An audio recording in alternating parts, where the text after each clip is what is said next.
Slapshot is a game that was originally published by Avalon Hill Games almost 30 years ago. It has had several reincarnations ever since, and now we have a new edition by Columbia Games. In this game, the players take the role of managers of hockey teams, and they are managing these players, which are a gallery of funny, goofy characters.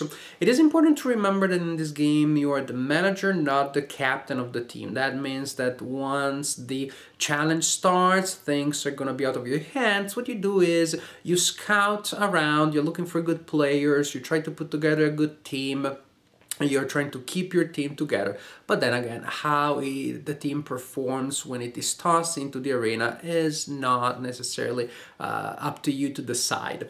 It is a game that is very simple. You can play with your kids, plays with 2 players, maybe it can be a play with your spouse, but it goes up to 6 players with the components in this box. I've heard that people played up to 10 players, I don't know about that, but definitely is a game that you can bring to a game night. Of course, the big question is this a fun game? Is this a fun game that you want to play with your kids, with your spouse, or with your game group? Today, we're going to try to answer that. This is the rule book for the game, or I should say the rule sheet, because this is pretty much all that the rule book is about. These are not even rules, so very simple to learn.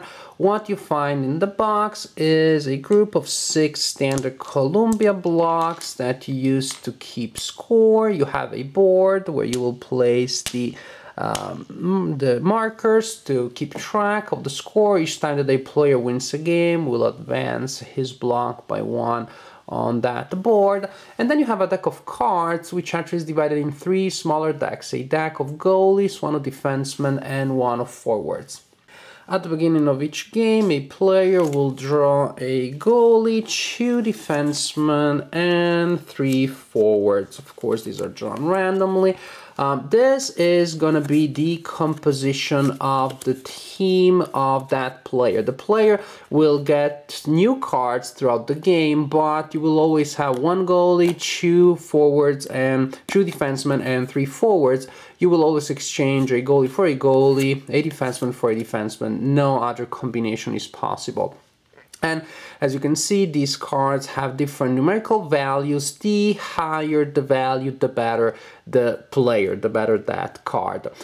During your turn, you can do 1 of 3 things. You can simply exchange 1 of your cards with 1 from the deck. You place your card at the bottom of the corresponding deck, a forward for a forward, a defenseman for a defenseman, and you get another card. Sometimes things will be good. In this case, I put a 4 there, and I got a 7 in return. Sometimes you are taking a chance and things don't go that well, and you get a worse card. Other thing that you can do during your turn is to force another player to trade with you.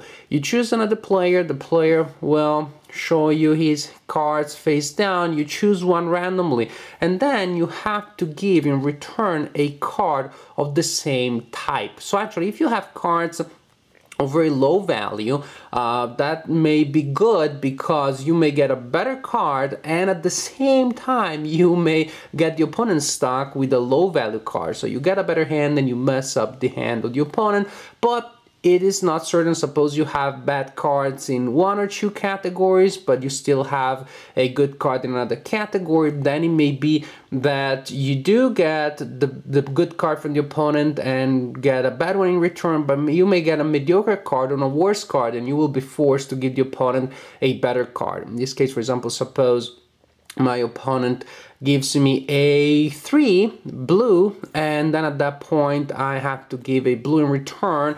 I can give this card, but I still got a worse card that I had before. So trading is a higher risk, potentially higher reward move. Then the other thing that you can do is you challenge a player. Choose a player, and the player has to play a game with you. To play a game, both players will have to put their team face down in a row.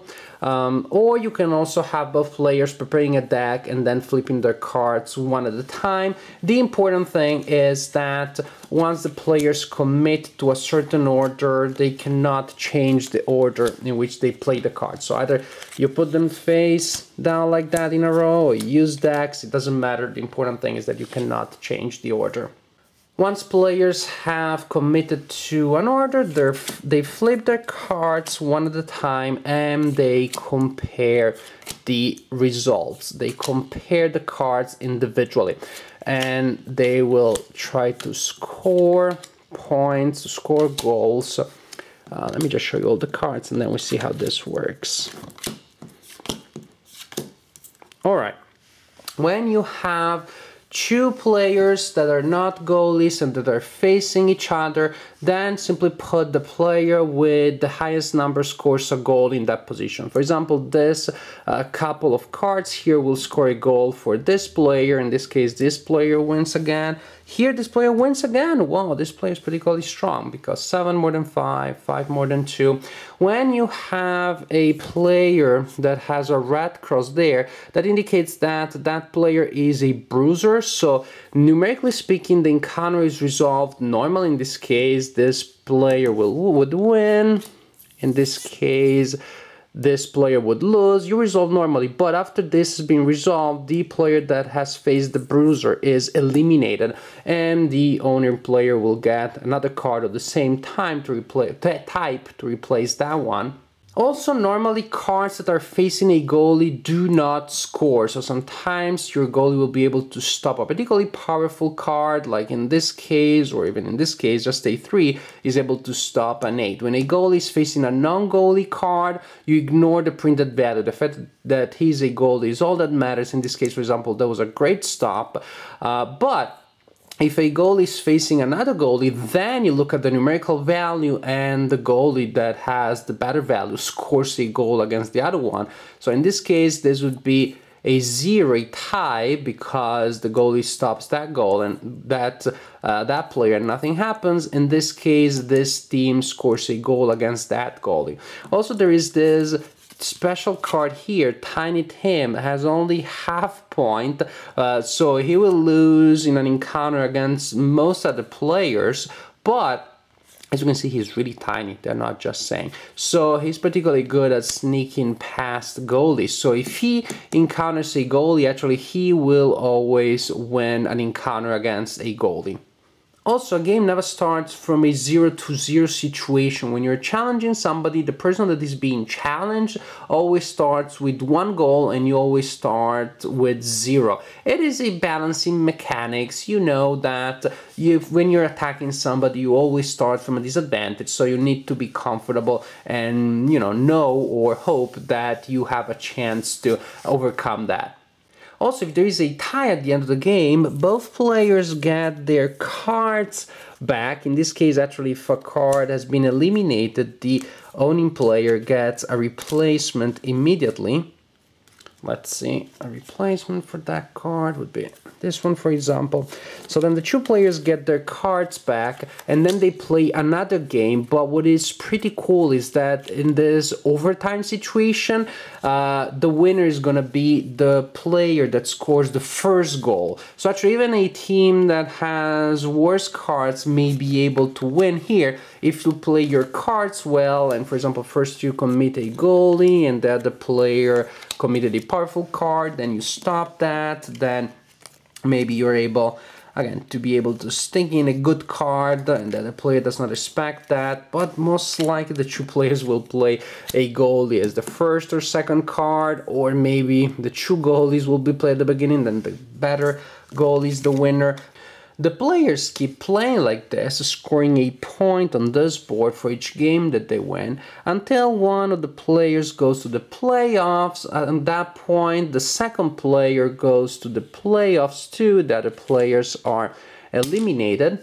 Then the players that went to the playoffs will start playing games against each other, and the winner of most games out of 7 games is going to be the winner of that game of Slapshot. Every time I taught the game to somebody, the person looked at me and was like, this seems a little mediocre. You get a card from the deck or from another player. you challenge another player, but it's also a random game. What's the point? And then after the game, everyone I played it with was, wow, I did not expect this game to be so much fun, because the game really is fun. At the beginning, maybe you're afraid that as two players are playing a game, everybody else is going to be bored, but this is not going to be the case. Everybody wants to give a very close look at what's going on, because you want to see the cards of the opponents. You want to figure out if a team is particularly strong, and in which case then you want to force the manager of that team to trade with you, or you want to see if a team is particularly weak, and then you want to target the team and challenge that team to. However, things will not always be this clear-cut, because you may have bruisers that will eliminate cards. Maybe the player of a team that you were targeting will manage to trade cards, get new cards. So by the time the game goes back to you, the team that you were targeting may not be as weak or as strong as you expected, and then there is a level of chance, and you're just pushing your luck a little. Also, there is a lot of interaction. You are entertained, and you're part of the game all the time. You're not just sitting there as the other players play, because other players will force you to trade, will challenge you to games, and it is your turn, you will challenge other people. You really are always part of the game. Through the games that you play, the challenges are not very strategic. A player in my group suggested maybe we can play a card at a time. You see what the player played, figure out what the player still has in his hand, what may play next. Yes, it would make it deeper, but I think it would also kill the fun, which really the fun in this game is to see there's very fast-moving, fast-paced games that sometimes will come out with crazy results. You will have the weaker team that still wins because of the way in which the cards came out, the combinations of cards that came out. And so what? I love sport movies, and in sport movies this happens all the time. Revenge of the underdog. I don't have any problems with that. So it is a fun, fast-moving gameplay. Also, you still have those moments during the overtime in which you actually do have to strategize, because the first or second card that you're playing, when it's a matter of sudden death, that's really what matters. So I'd say that you still have those moments, but not so many that they will slow down the game. Most of the time people are just playing and having fun with these crazy games and trying to maximize their odds of being able to win the next game. Sometimes often you try to keep a low profile because you don't want other people to steal cards from you. It is a fun game. Not the deepest game around, not a game that I think will be played in tournaments to test the skill of the players, but it is a game that everybody played it with, including me, was entertained from beginning to end. It is an extremely enjoyable game, and well, it may not be deep, but if people love it, it can be bad, right?